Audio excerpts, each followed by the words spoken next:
Si hay algo que los creyentes necesitan conocer, es el papel que juega el Evangelio en presentado públicamente o claramente. Si hay algo que los creyentes necesitan conocer, es el papel que juega el Evangelio en sus vidas cristianas. Alguien dijo una vez, y yo creo que tenía toda la razón, que el Evangelio no es el trampolín desde el cual nos sumergimos en la piscina del cristianismo y entonces dejamos atrás, después de nuestra conversión, para comenzar a conocer algunas doctrinas más profundas. No, mis hermanos, el Evangelio es el trampolín y el Evangelio es la piscina. No existe ninguna doctrina de las Escrituras que nos lleve más allá del Evangelio. No existe ningún área de nuestras vidas cristianas en la que no tengamos que aplicarnos el Evangelio día tras día. Es imposible madurar en la fe, es imposible luchar eficazmente en contra del pecado, es imposible poner nuestros dones en operación para la gloria de Dios y para la expansión de su reino, a menos que continuemos arraigados en el Evangelio y creciendo en nuestro entendimiento del Evangelio. El problema es que Satanás sabe eso. Él conoce el poder del Evangelio, no solo para la salvación de los perdidos, sino también para el crecimiento y la santificación de los creyentes. Y es por eso, mis hermanos, que Él hará todo lo que esté a su alcance para que tratemos de seguir avanzando en nuestras vidas cristianas, pero dejando a un lado el Evangelio. Como vemos en el texto que vamos a considerar en la mañana de hoy, los invito por favor a ir conmigo a Gálatas capítulo 3. Carta del apóstol Pablo a Gálatas, a los Gálatas capítulo 3. Y vamos a leer los versículos 1 al 5. Dice Pablo: oh Gálatas insensatos, ¿quién os ha fascinado a vosotros, ante cuyos ojos Jesucristo fue presentado públicamente o claramente o vívidamente como crucificado? Esto es lo único que quiero averiguar de vosotros. ¿Recibisteis el Espíritu por las obras de la ley o por el oír con fe? ¿Tan insensatos sois? Habiendo comenzado por el Espíritu, ¿vais a terminar ahora por la carne? ¿Habéis padecido tantas cosas en vano, si es que en realidad fue en vano? Aquel pues que os suministra el Espíritu y hace milagros entre vosotros, ¿lo hace por las obras de la ley o por el oír con fe?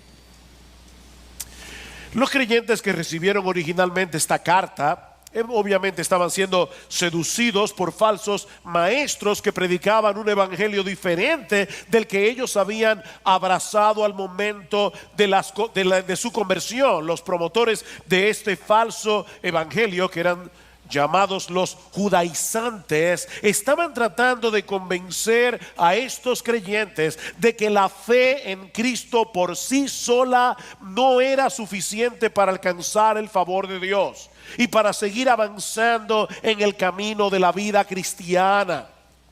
Es importante creer en Cristo, decían ellos, pero no es suficiente. También es necesario que guarden las leyes, los ritos, las ceremonias del Antiguo Testamento, como la circuncisión, por ejemplo, que es la señal del pacto que Dios hizo con Abraham, o las leyes dietéticas de la ley mosaica, o las fiestas del calendario judío.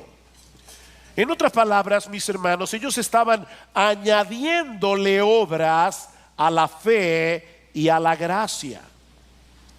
Lo que Cristo hizo por ti ahora debe ser complementado por lo que tú hagas por Él.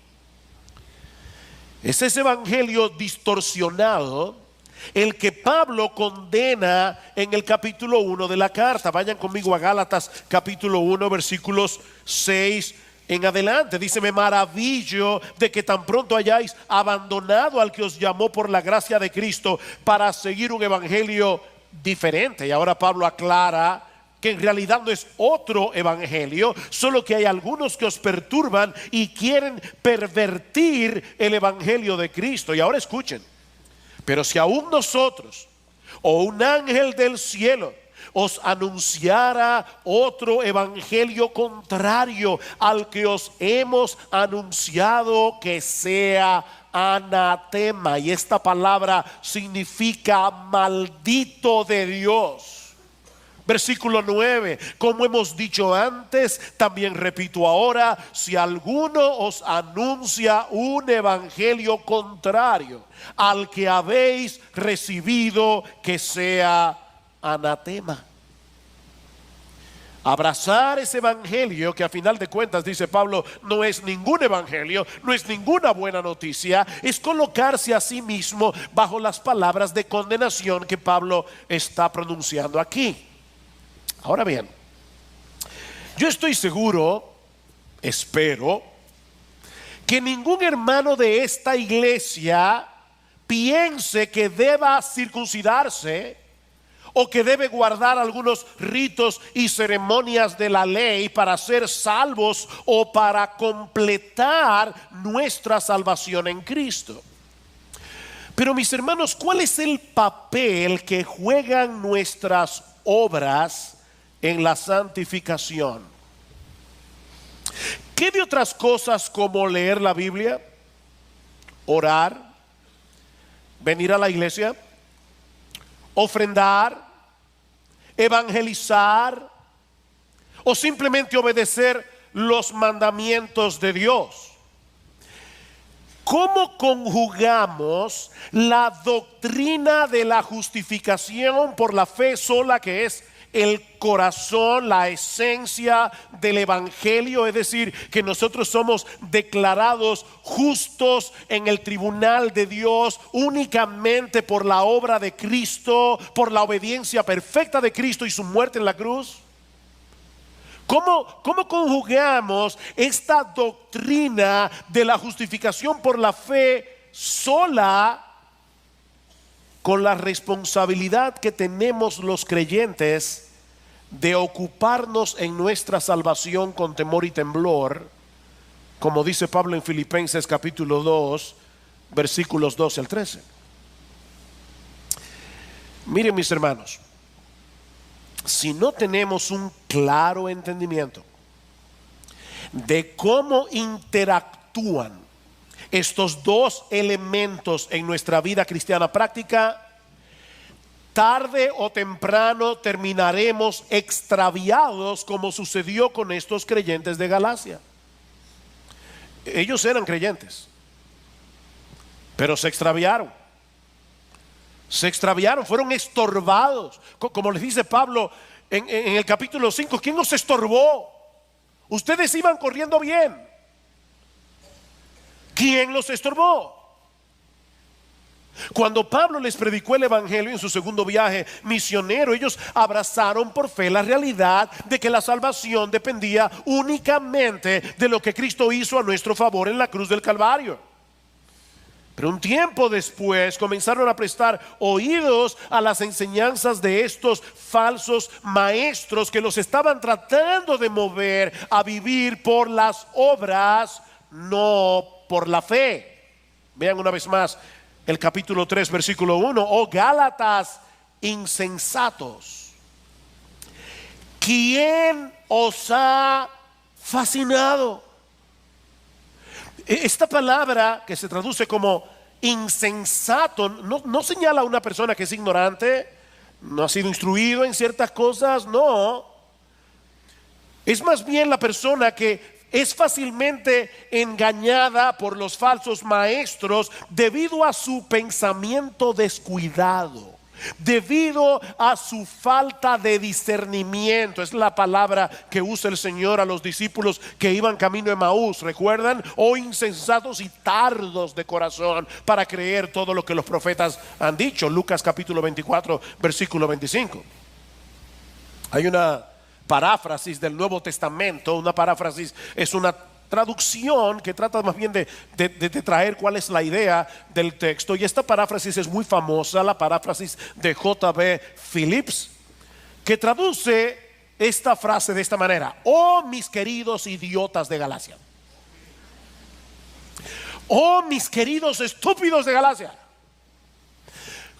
¿cómo pudieron ser seducidos por esa estupidez? Mis hermanos, Pablo está profundamente indignado. Este no era el momento para ser políticamente correcto. Pablo está indignado por la forma como estos creyentes se habían dejado seducir por ir detrás de un evangelio distorsionado. Y dice él, es como si ustedes hubieran caído bajo la influencia de un hechizo. Esa es la traducción de la palabra fascinación. ¿Quién nos fascinó? ¿Quién los hechizó? Es como si estuviera bajo un encantamiento. La Nueva Versión Internacional lo traduce: Gálatas torpes, ¿quién los ha hechizado? Y obviamente no era que Pablo creía que ellos habían caído bajo un conjuro mágico, pero él conocía muy bien la forma tan encantadora como los falsos maestros introducen sus herejías. De hecho, muchas veces tienen más carisma que los maestros de la verdad. Son más buenos mozos, se visten mejor, tienen carisma para fascinar a sus oyentes, para encantarlos, al punto de llevarlos a creer en cosas que son completamente absurdas. Estos creyentes necesitaban con urgencia que alguien los ayudara a pensar de una forma adecuada. Y esto es importante, mis hermanos, porque eso es lo que pretendemos hacer cada domingo que nos paramos en el púlpito. Un razonamiento correcto, bien argumentado, puede ser usado por el Espíritu de Dios para romper el encantamiento de un creyente que ha caído bajo la influencia de falsas doctrinas. Dios puede usar eso. Y eso es precisamente lo que Pablo va a hacer en esta sección de la carta a través de 6 preguntas, una detrás de la otra. Pablo está aplicando aquí un tratamiento de choque. 6 preguntas y no responde ninguna, porque él quería que estos cristianos se pusieran a pensar. Mis hermanos, porque un creyente que no usa las capacidades mentales que Dios le ha dado, un creyente descuidado en su proceso de razonamiento, será presa fácil de los falsos maestros. Y lo primero que Pablo les hace ver a través de estas preguntas es que esta combinación de obras más fe o fe más obras es una contradicción del evangelio. Noten una vez más el versículo 1. Oh Gálatas insensatos, oh mis queridos idiotas de Galacia, ¿quién os ha fascinado a vosotros ante cuyos ojos Jesucristo fue presentado públicamente como crucificado? Qué buena descripción de lo que es la predicación del evangelio. Dice Pablo, yo fui a vosotros y a través de mis palabras, no fue que Pablo fue con un crucifijo, ustedes vieron por los ojos de la fe al Cristo crucificado. Cristo fue presentado claramente delante de vosotros. Yo les expliqué en una forma bien clara, en una forma bien explícita, el significado de la muerte de Cristo en la cruz. Ellos pudieron ver con los ojos de la fe todo lo que Cristo tuvo que sufrir por causa de nuestros pecados. Ahora, mis hermanos, déjenme hacerles una pregunta de cristianismo 101, es decir, cristianismo básico. ¿Por qué Cristo tuvo que morir en una cruz? Él tuvo que morir en una cruz para salvarnos, por la sencilla razón de que nosotros no podíamos salvarnos a nosotros mismos. Eso es evidente. Cristo murió en la cruz porque nosotros no podíamos salvarnos a través de nuestras buenas obras. Mis hermanos, el mensaje del Evangelio aplasta completamente nuestro orgullo, porque nos hace ver que no existe la menor posibilidad de salvarnos a través de nuestra obediencia, a través de nuestro esfuerzo personal. Eso es imposible. De ahí la indignación de Pablo con estos creyentes de Galacia. ¿Cómo es posible que ustedes se hayan dejado arrastrar por ese evangelio distorsionado de salvación por obras? Si ustedes saben muy bien que Jesucristo tuvo que morir en esa cruz para salvarnos, porque no podíamos salvarnos a nosotros mismos.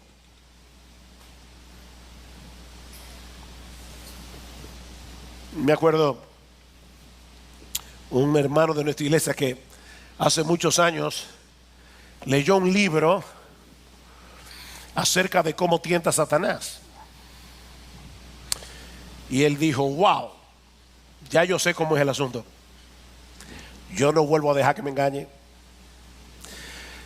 ¿De verdad tú crees que por leer un libro acerca de cómo tienta a Satanás ya tú no vas a pecar más? Mis hermanos, si hay algo que nosotros sabemos, es que nosotros no podemos obedecer a Dios perfectamente ni por 5 minutos, ni por 3 minutos, ni por 1 minuto. Que no podemos. Y él está diciendo: Gálatas insensatos, ¿cómo es posible que ustedes hayan sido arrastrados? Ustedes vieron a Cristo crucificado con los ojos de la fe. Ustedes entendieron el significado de esa muerte en la cruz. ¿Cómo es que se volvieron atrás? Mis hermanos, y no mis queridos idiotas de IBCJ, no. Mis amados hermanos de IBCJ, esa obra de salvación no necesita de ninguna añadidura de parte nuestra para hacerla más eficaz. ¿Saben por qué? Porque su muerte en la cruz fue más que suficiente para saldar por completo nuestra deuda con la justicia de Dios. No tenemos deudas. Es por eso que Pablo les dice en Gálatas capítulo 2 versículo 21 que tratar de completar esa obra con nuestras obras es hacer nula la gracia de Dios. Vean el versículo 21 del capítulo 2: no hago nula la gracia de Dios, porque si la justicia viene por medio de la ley, entonces Cristo murió en vano. Cristo murió en vano. Fue una muerte innecesaria. Si nosotros pudiéramos contribuir en alguna manera con nuestra salvación, Cristo murió en vano. La ley hubiera sido suficiente para salvarnos. Aquí están los mandamientos, guarden los mandamientos. Pero Cristo tuvo que venir del cielo y morir en la cruz, porque ninguno de nosotros habría podido cumplir a perfección todas las demandas de la ley de Dios, como dice Pablo más adelante en este mismo capítulo, Gálatas capítulo 3 versículo 10, porque todos los que son de las obras de la ley, todos los que están tratando de salvarse a través de las obras de la ley, están bajo maldición. Dios no los está viendo como: ah, qué bien, están haciendo un buen esfuerzo. No, no, no, no, no, están bajo maldición, porque escrito está: maldito todo el que no permanece en todas las cosas escritas en el libro de la ley para hacerlas. Tú quieres salvarte guardando la ley, tienes que guardarlos todos los días, desde la cuna hasta la tumba, perfectamente. Estás bajo maldición.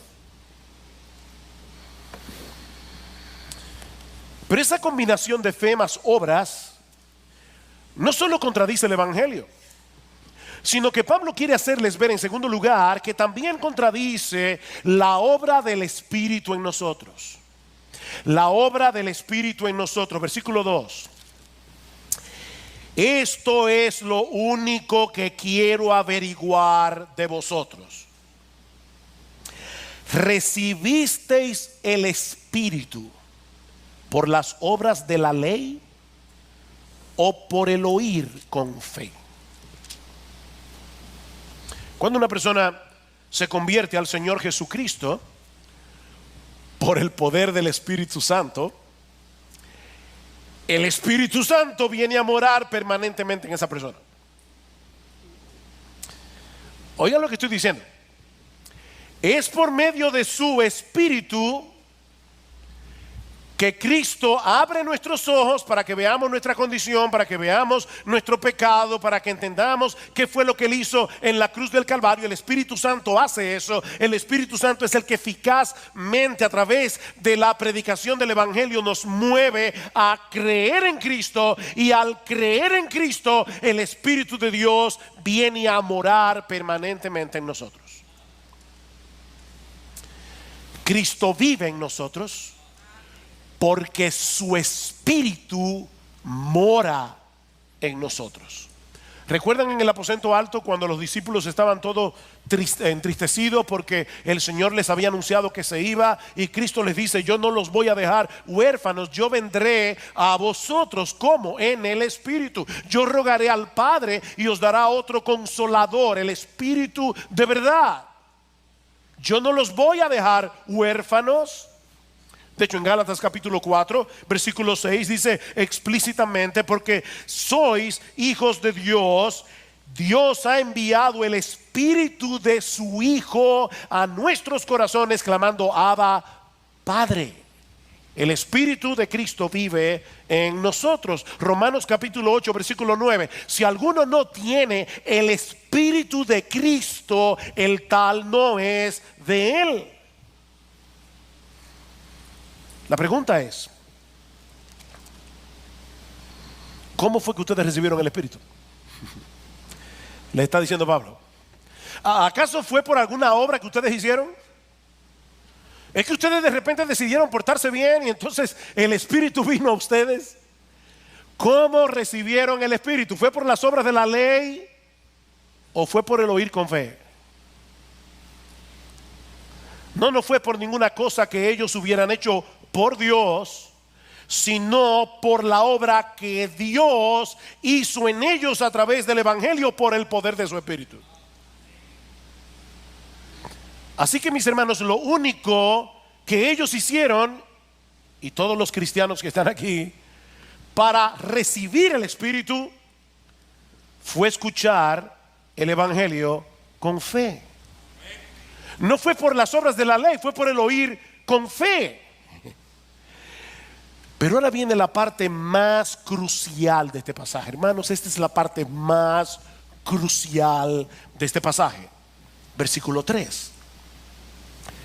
Pablo va a decirles ahora que la vida cristiana continúa exactamente como comenzó, a través de la obra del Espíritu en nosotros por medio de la fe. Versículo 3. Tan insensatos sois, habiendo comenzado por el Espíritu, ¿vais a terminar ahora por la carne?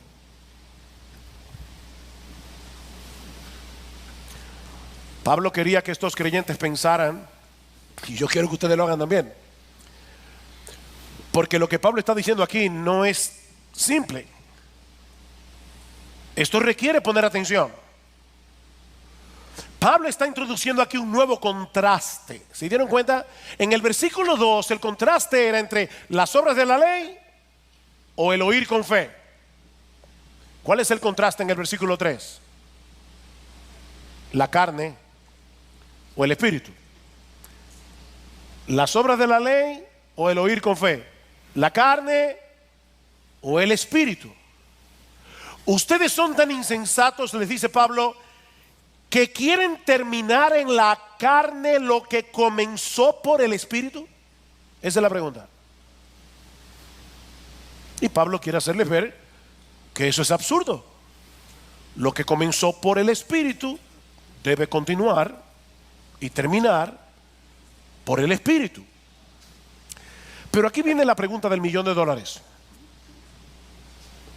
¿A qué se refiere Pablo al hablar de la carne en este pasaje?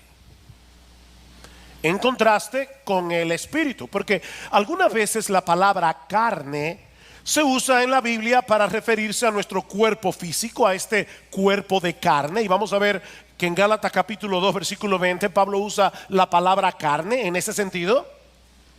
Pero otras veces la Biblia usa la palabra carne para referirse a nuestro viejo yo que se deleitaba en el pecado y que no quería someterse a Dios.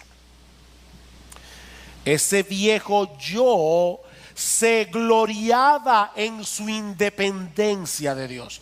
Ese viejo yo se gloriaba en su propia autonomía. El problema es que esa condición carnal no siempre se manifiesta de la misma manera. Es decir, no todos los pecadores tratan de manifestar esa autonomía, esa independencia de Dios de la misma forma.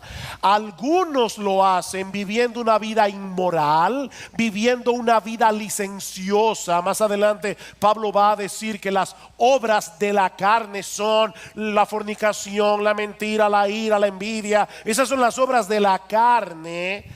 Pero mis hermanos, otras veces las personas tratan de manifestar esa autonomía de Dios a través de una vida moral, a través de una vida decente, que pretende ganar el cielo por su propio esfuerzo, creyendo que tienen la capacidad de llegar al cielo, subiendo por la escalera de su esfuerzo personal. Y es a eso que Pablo le llama carne en el versículo 3. ¿Ven el contraste? Ustedes comenzaron porque el Espíritu obró en vosotros. Ahora van a regresar a ese estilo de vida que ustedes tenían cuando querían vivir en independencia de Dios, en autonomía de Dios, haciendo las cosas en su propio esfuerzo. Lo que comenzó en ustedes por el Espíritu, es decir, descansando enteramente en la obra de Cristo en la cruz, habiendo sido regenerados por el Espíritu Santo, ahora pretenden completarlo a través de su propio esfuerzo por obedecer la ley de Dios. Vean el versículo 4. ¿Habéis padecido tantas cosas en vano? Si es que en realidad fue en vano. La palabra que se traduce como padecer aquí significa literalmente experimentar, y es el contexto el que debe ayudarnos a decidir si se trata de una experiencia negativa como el sufrimiento, la persecución, o si se trata de una experiencia positiva, que es lo que yo creo que Pablo está señalando aquí. Ustedes experimentaron, por el contexto, la bendición del nuevo nacimiento, experimentaron la bendición de haber nacido de nuevo en Cristo para salvación, experimentaron el haber recibido el Espíritu Santo, y todo eso únicamente por recibir por medio de la fe el mensaje del Evangelio. Y ahora Pablo pregunta: ¿es que acaso todo eso fue en vano? ¿Que ahora quieren sustituir la fe por las obras, el Espíritu por la carne? Mis hermanos, la vida cristiana debe continuar exactamente como comenzó. descansando por la fe en las grandes verdades del Evangelio. Versículo 5. Aquel pues que os suministra el Espíritu y hace milagros entre vosotros, ¿lo hace por las obras de la ley o por el oír con fe? Miren, yo creo que hay pocos pasajes en el Nuevo Testamento que sean tan importantes para la vida cristiana que el capítulo 3, versículo 5 de Gálatas.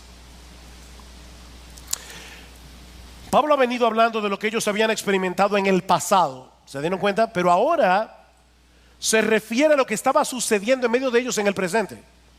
¿Vieron el cambio del tiempo? ¿Cómo es que Dios nos suministra ahora? Una medida mayor del Espíritu de Dios, de modo que podamos seguir avanzando en nuestras vidas cristianas. ¿Cómo es que eso pasa? Es por esforzarnos lo más que podamos en obedecer a Dios, ¿o es por el oír con fe?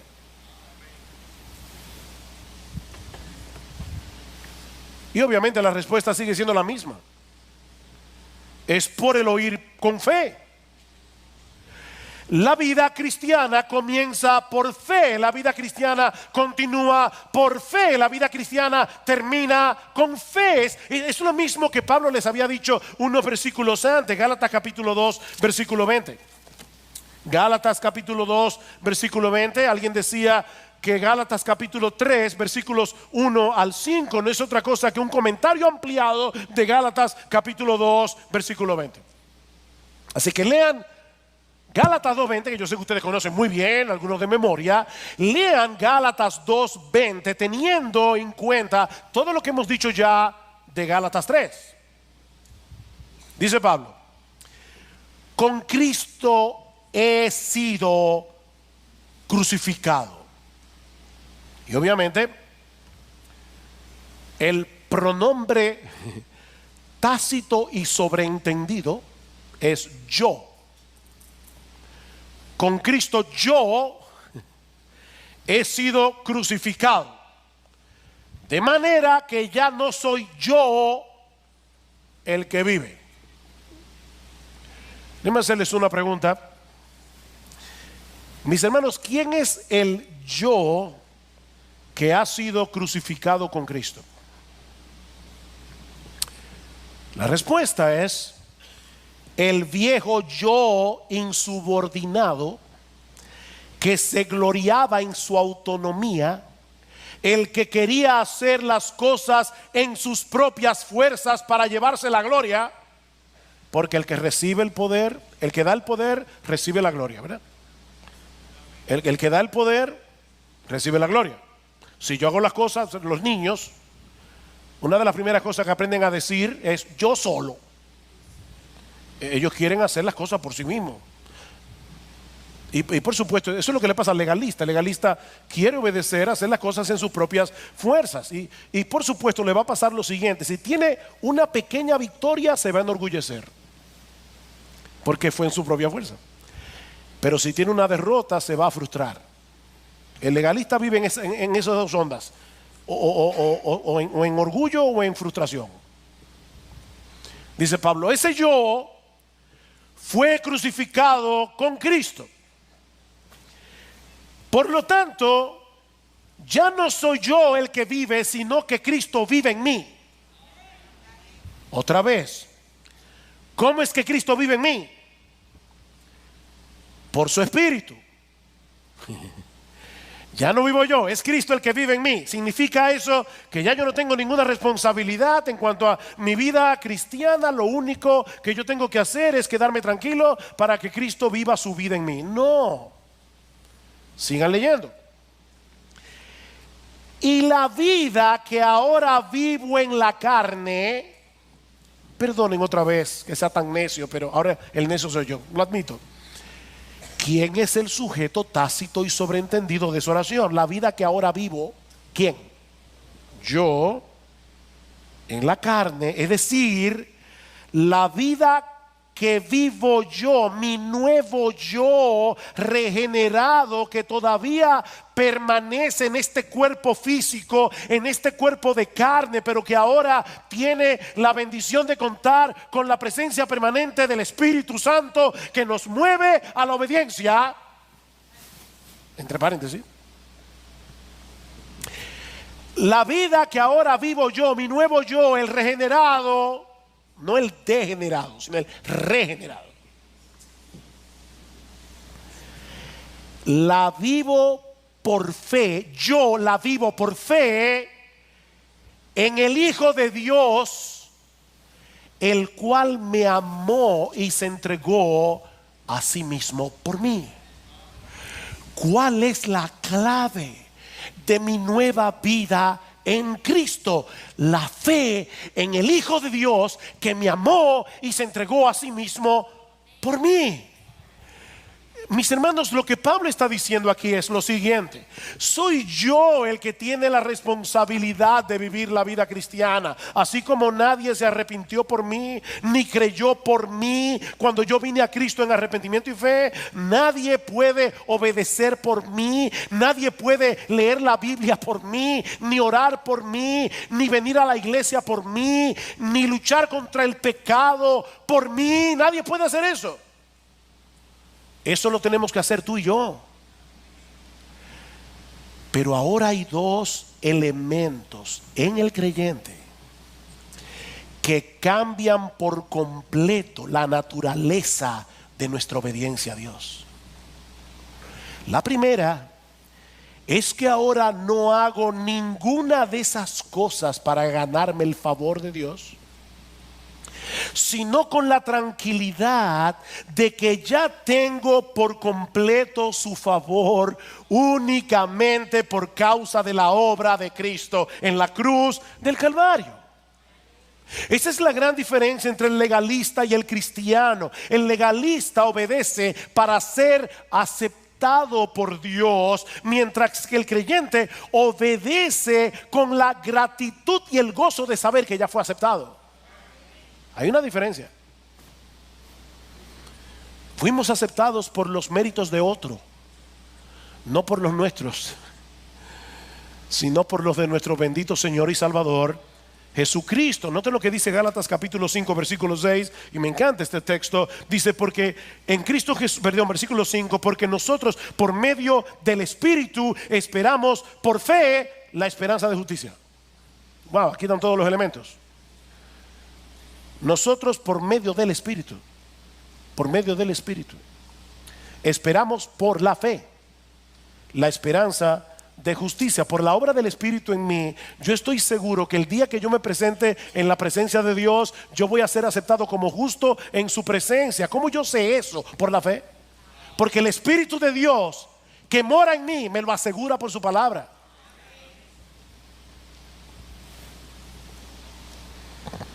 El otro elemento que cambia por completo la naturaleza de nuestra obediencia es que ya no dependemos de nuestras propias fuerzas y de nuestros propios recursos para vivir la vida cristiana, sino que lo hacemos en el poder del Cristo resucitado que vive en mí por su Espíritu.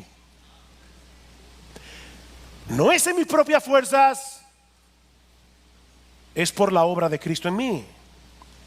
Así que el asunto no es que ahora que somos cristianos ya no importa si obedecemos o no los mandamientos, porque mi salvación depende de Cristo. Él obedeció la ley en mi lugar y por lo tanto ya yo no tengo que afanarme tanto con ese asunto de la obediencia. No.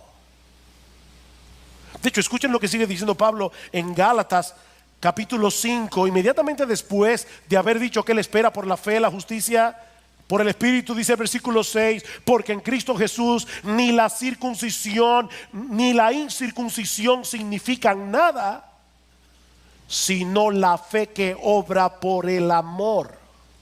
La fe que obra por el amor.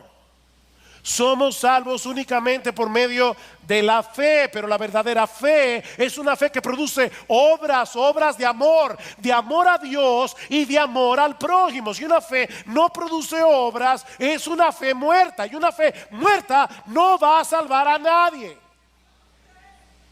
La fe obra por el amor.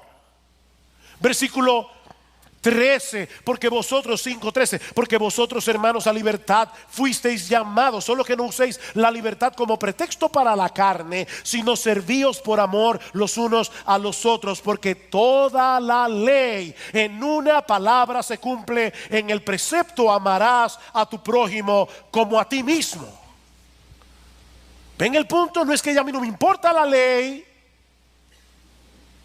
es que ahora yo tengo un nuevo impulso para cumplir la ley, no perfectamente, pero sí sinceramente. Esa obediencia es el fruto de la presencia del Espíritu en nuestra vida. Versículo 16, digo pues, andad por el Espíritu, andad en dependencia del Espíritu, andad descansando en los recursos que da el Espíritu, en la presencia del Espíritu en su vida. ¿Y saben qué pasará? No cumpliréis el deseo de la carne. Yo sé que la Reina Valera del 60 lo dice como un mandamiento: y no satisfagáis los deseos de la carne. El problema es que la palabra aquí se puede traducir de las dos maneras, y es el contexto el que debe decidir. Y yo creo, por el contexto, que lo que Pablo está diciendo es como la Biblia de las Américas lo traduce: andad por el Espíritu y no cumpliréis el deseo de la carne, porque el deseo de la carne es contra el Espíritu y el del Espíritu es contra la carne, pues estos se oponen el uno al otro, de manera que no podéis hacer lo que deseáis. Algunas personas dicen: pastor, yo no debo ser cristiano porque mire la lucha que yo tengo en mi interior. Óyeme bien, esa lucha probablemente es el síntoma más evidente que tú tienes de ser cristiano. Hay una guerra porque el pecado todavía mora en mí. Pero si sois guiados por el Espíritu, no estáis bajo la ley. Ya yo no obedezco por temor al castigo. Ya yo no obedezco porque pienso que me va a caer un rayo del cielo si no obedezco a Dios. Lo hago por la presencia del Espíritu en mi vida, no en mis propias fuerzas. Mis hermanos, es esa misteriosa interacción la que vemos una y otra vez en el Nuevo Testamento. Yo sé que alguno va a decir: pastor, me voy de la iglesia hoy con dolor de cabeza. Qué bueno, tómate una aspirina, pero escucha, porque eso lo escribió Pablo para una iglesia común y corriente, no era para un seminario. Pablo quiere que los cristianos entiendan esto. Así que, hermano, escucha bien. Somos nosotros los que tenemos la responsabilidad de hacer lo que tenemos que hacer, pero sabiendo de antemano que separados de Cristo nada podemos hacer.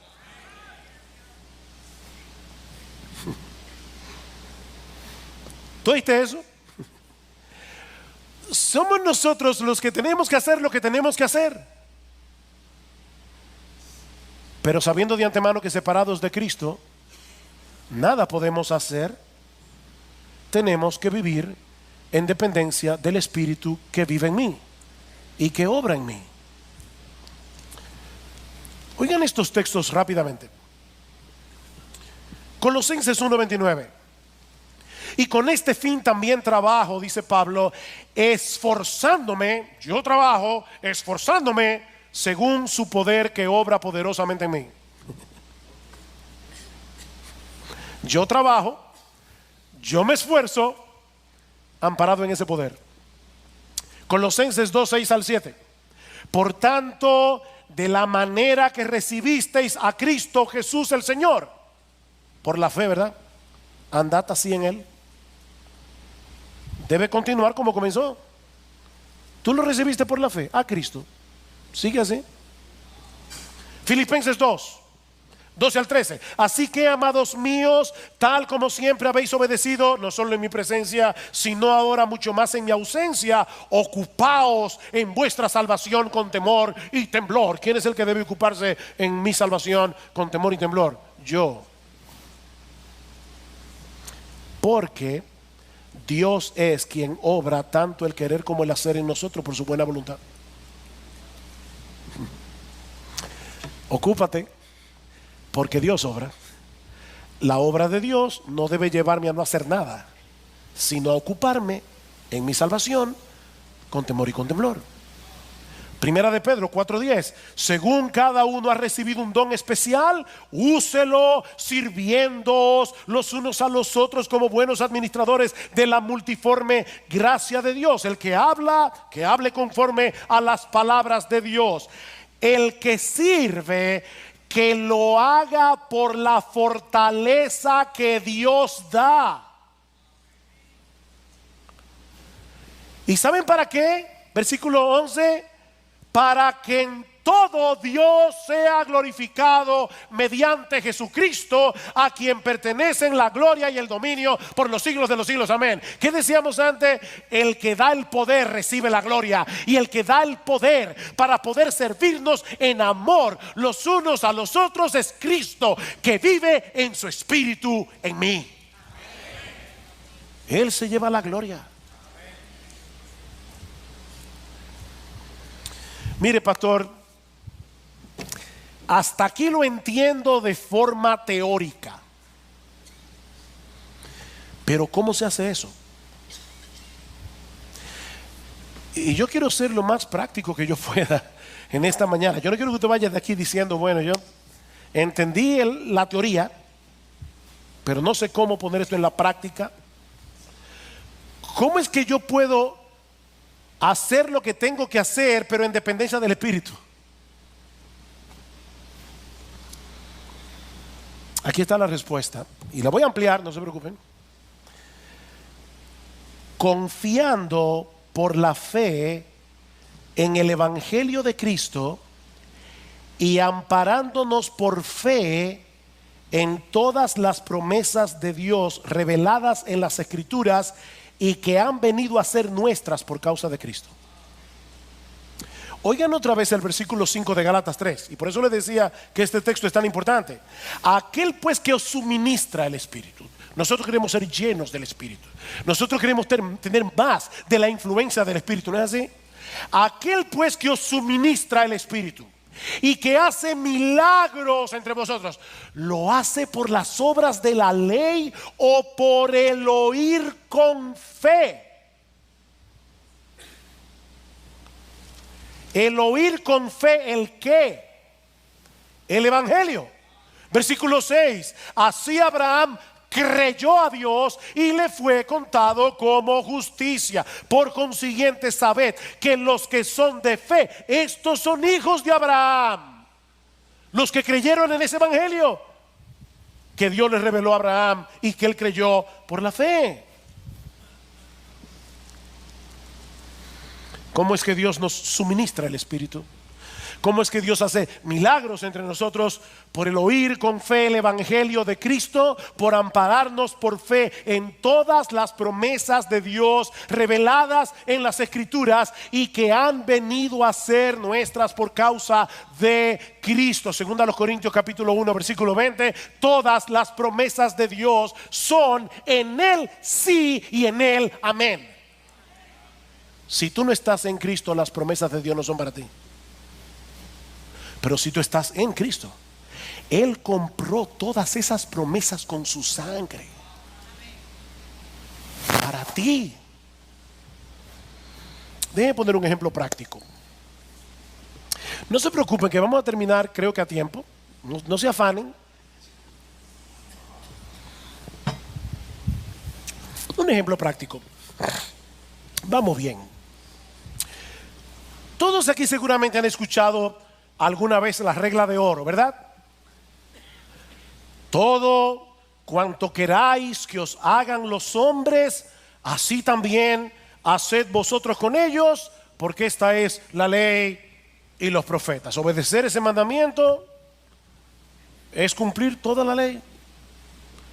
Hazle al otro el bien que tú quieres que te hagan a ti. Ahora, mis hermanos, piensen en la implicación de ese mandamiento.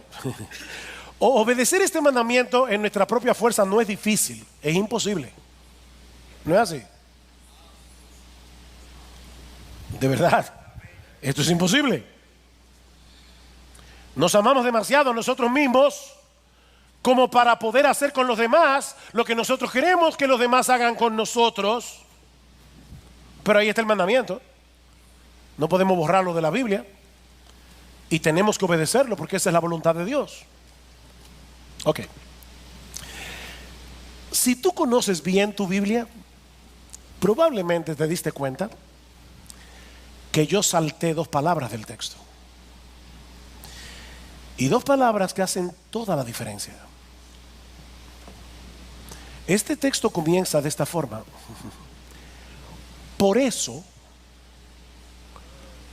todo cuanto queráis que os hagan los hombres, así también haced vosotros con ellos, porque esta es la ley y los profetas. Este mandamiento no funciona en un vacío. Es la conclusión de algo que Cristo viene diciendo. ¿Y qué es lo que Cristo venía diciendo? Pedid y se os dará. Buscad y hallaréis, llamad y se os abrirá, porque todo el que pide recibe, y el que busca halla, y el que llama se le abrirá.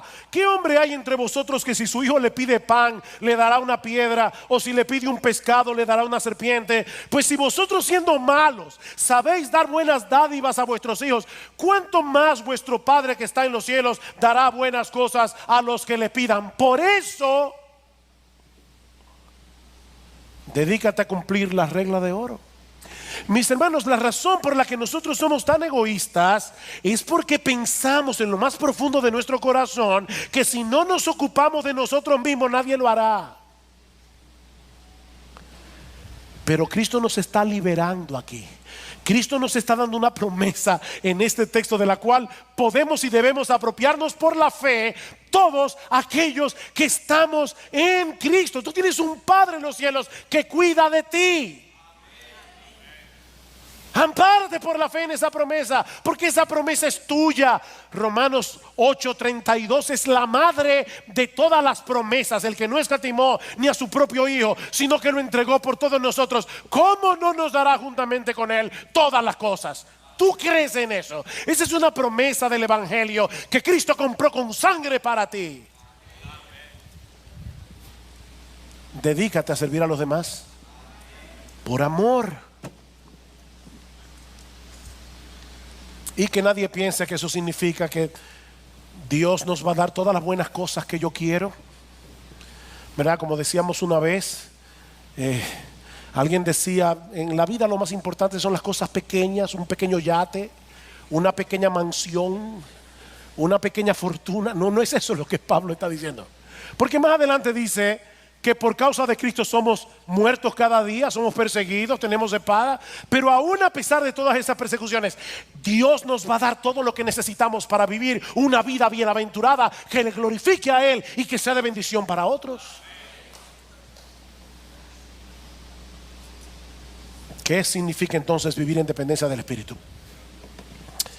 Ok, déjenme responder esta pregunta con un acróstico para terminar.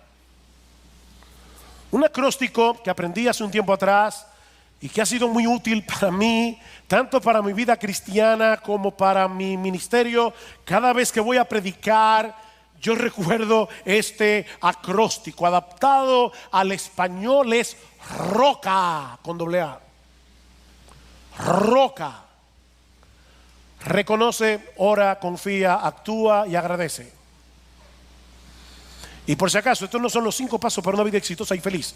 No, esto es un hábito de vida que tú debes desarrollar, que vas a internalizar y que te va a ayudar de una manera casi natural. Va a ser como una nueva naturaleza en ti, a depender del Espíritu y tener que decir, paso 1, reconoce, paso 2. No. Internaliza esto. ROCA. En primer lugar, reconoce. Mi hermano, reconoce que en ti mismo eres un cero a la izquierda. Reconoce que no tienes capacidad alguna para vivir tu vida cristiana. Una y otra vez trae a tu mente la figura que usa Jesús en Juan capítulo 15. Permaneced en mí y yo en vosotros. Como el pámpano no puede llevar fruto por sí mismo si no permanece en mí, así tampoco vosotros si no permanecéis en mí. Yo soy la vid, vosotros los pámpanos. El que permanece en mí y yo en él, este lleva mucho fruto en la permanencia, porque separados de mí nada podéis hacer. Es por eso que se llama el fruto del Espíritu. ¿Se dieron cuenta de la diferencia en Gálatas? Las obras de la carne, el fruto del Espíritu, que se produce cuando tú dependes de Jesús. Así que en primer lugar, reconoce, mi hermano, reconoce. Miren, créanme, cada vez que yo voy a pararme a predicar, y voy a revelar algo muy íntimo de mi corazón, pero cada vez que yo voy a pararme a predicar, yo recuerdo: Señor, yo sé que no importa cómo yo predique, no importa cómo yo presente el mensaje, si tu Espíritu Santo no hace algo, los muertos no van a vivir y los cristianos de esta iglesia no van a ser edificados. Eso solamente puede hacerlo el Espíritu Santo. No hay un hombre que tenga esa capacidad. Reconoce eso. En segundo lugar, ora, mi hermano, clámale a Dios conforme a lo que Él ha prometido en su palabra, que te conceda la gracia que tú necesitas para vivir para Él, para poder obedecerle, para poder amar a otros con un amor incondicional. Ora.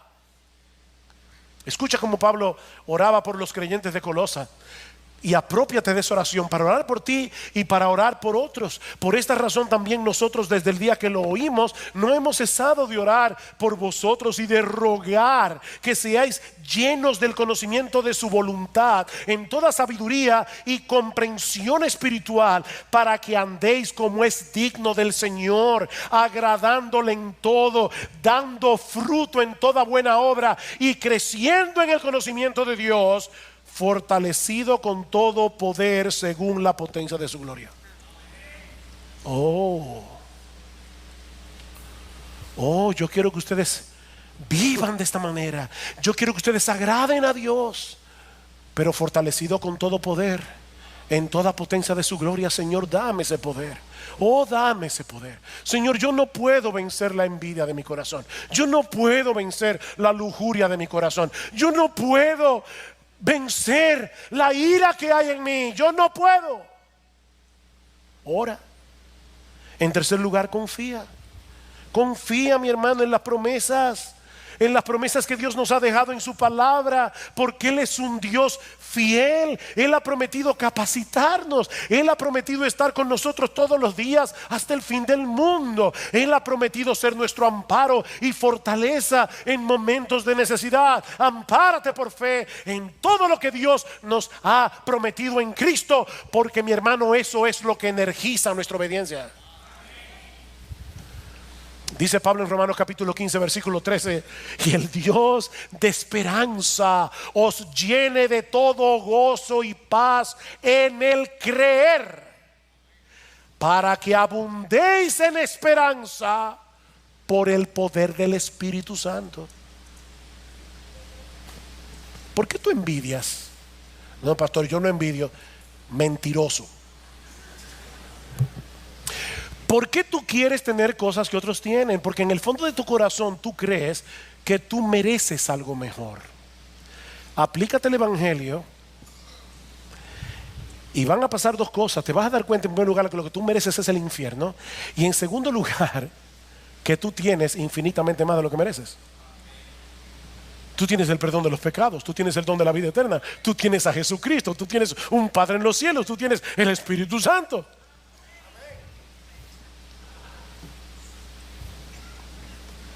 Ay, pastor, ese es mi problema. Se me hace tan difícil confiar, porque mi fe es tan débil. Permítanme compartir con ustedes una historia que yo espero que te sea de ayuda si estás luchando en este momento con este asunto de la fe. Y no he acabado el acróstico, estamos en reconoce, ora, confía. Uno de los más grandes teólogos norteamericanos del siglo XIX fue Robert Louis Dabney. En los últimos años de su vida, Dabney quedó ciego y en mucha debilidad. Y sabiendo que le quedaba poco tiempo de vida, Dabney le escribió una carta a otro teólogo, amigo suyo, Clement Reed Vaughan, preguntándose en esa carta si él tendría una fe lo suficientemente fuerte cuando tuviera que enfrentarse con la muerte. Vaughan le respondió de una forma muy teológica y con un corazón muy pastoral a la vez, preguntándole a Dabney ¿qué haría un viajero si llegara a un abismo sobre el cual se extiende un puente? La pregunta es, y ahora leo la carta que le escribió a Dabney, ¿qué hace él para cultivar confianza en el puente? Él revisa el puente, se inclina, lo examina. Él no se para en la cabeza del puente dejando que sus pensamientos giren con curiosidad en su mente a ver si él tiene la confianza necesaria para cruzar el puente. ¿Ven el punto? Él se está enfocando en el puente, no en su confianza. Examina el puente, no tu fe. Y si su examen del puente le proporciona cierta confianza, pero aún así quiere más, ¿cómo hace crecer su fe? Dice él, sigue examinando el puente. Ahora, mi querido amigo, oigan qué palabras más sabias. Mi querido amigo, deja que tu fe se ocupe de sí misma por un tiempo y tú piensas solamente en aquel en quien se te ha concedido depositar tu confianza. Piensa en el poder del Maestro, piensa en su amor, piensa en lo interesado que Él está en el alma que le busca y que no se consuela hasta que lo encuentra.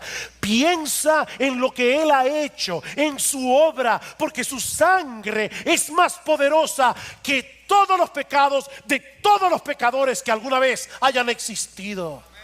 A fin de cuentas, oigan esto, el gran teólogo que era Dabney, el gran teólogo es como cualquier otro de los hijos de Dios, y escuchar el sencillo evangelio es tan esencial para su consuelo como lo es para la criada que ordeña la vaca o para el joven que ara la tierra. Que Dios te dé gracia, mi amigo, no para poner demasiado énfasis en tu fe, sino para aferrarte al fundamento de tu confianza. Cristo, su obra y toda su actitud personal para ser el refugio de un pecador. La fe es solo el ojo para verlo. He estado orando para que Dios calme tu dolor mientras avanzas y te permita ver el gozo del evangelio en cada paso. Adiós, Dios esté contigo conforme a su voluntad, y piensa en el puente. Piensa en el puente. Reconoce, ora, confía, actúa. Actúa. Como decíamos al principio de este mensaje, la obra de Dios en nosotros no elimina la responsabilidad que nosotros tenemos de obrar, pero no amparados en nuestras propias fuerzas, porque no tenemos ninguna, sino amparados en la fuerza que viene de Él. Y me encanta cómo Pablo aplica esto en su propia vida.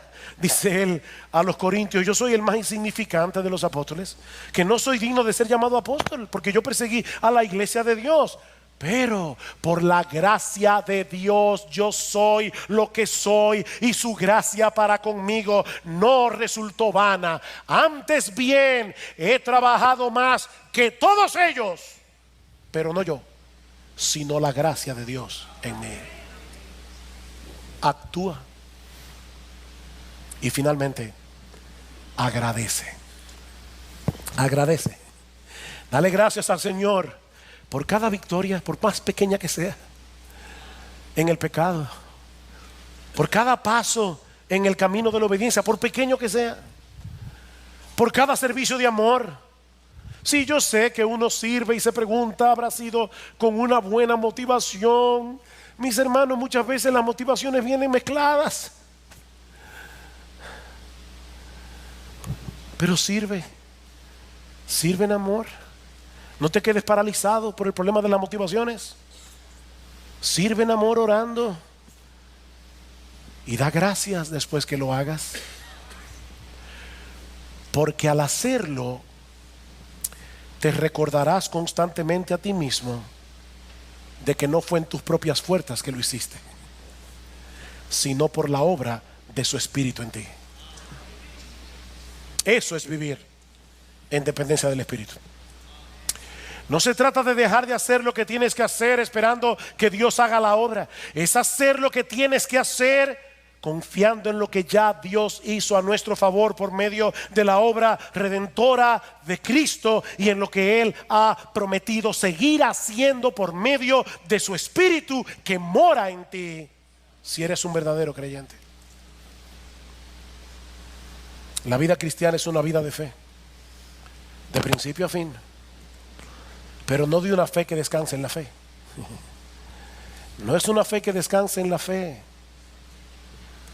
Es una fe que descansa enteramente en Cristo y en lo que Él hizo a nuestro favor en la cruz. Y si tú estás aquí en esta mañana, yo quiero invitarte, mi amigo, a que tú vengas a Él en este mismo momento, en arrepentimiento y fe. Recuerda, mi amigo, que las promesas de Dios en las Escrituras no tienen ningún valor para ti, a menos que estés en Cristo. Es en Él que todas las promesas del Padre son sí y amén. No sigas intentando hacer en tus propias fuerzas lo que solo se puede hacer en el poder del Espíritu Santo. Humíllate ante el trono de Dios. Clama por misericordia. Confía únicamente en la obra que Cristo hizo en la cruz para salvar a pecadores. Y yo te aseguro, con la autoridad de la palabra de Dios, que la misericordia y el perdón te serán otorgados en esta misma hora, solo por gracia, solo por Cristo, solo por medio de la fe. Termino con estas palabras de bendición para todos aquí.